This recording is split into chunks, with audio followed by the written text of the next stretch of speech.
I want to show you how I make pizza. Every good pizza starts with great dough. Here's my recipe. This dough starts with 2.5 cups of really cold water. Then add 6 1/3 cups of flour. I prefer King Arthur, but any flour will do.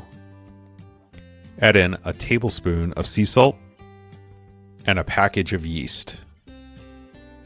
If you're lucky like me, put it in your mixer and let it do the work. Look at that beast go. The dough on the left is what comes out of the mixer. I like to then further knead it by hand and form it into a beautiful dough ball. Grab a couple of balls and grease them. Put your dough in the bowl and cover it. You're going to want to let it rise for a couple of hours. So here's a time lapse of about 3 hours of letting this dough rise. I let it rise twice. It takes most of the day. Now that your dough is ready, go ahead and start to prepare all of your toppings. As you get close to the point when you want to make pizza, put your pizza stone in the oven and turn the oven to 500 degrees. While the oven is heating up, go ahead and stretch your dough into a pizza skin or use a roller. You can really see the difference between a hand-stretched and a rolled skin.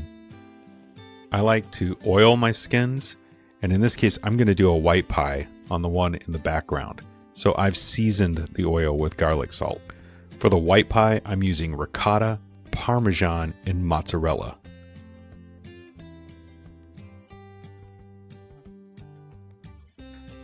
And for the more traditional pizza, I'm just using everything I could find in the fridge.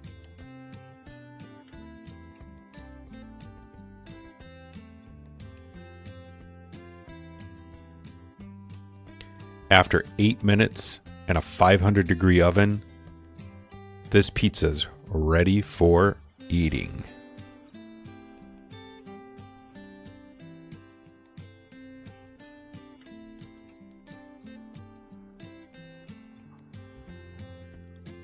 I let the cheese pizza go just a smidge longer because I like that golden brown on top.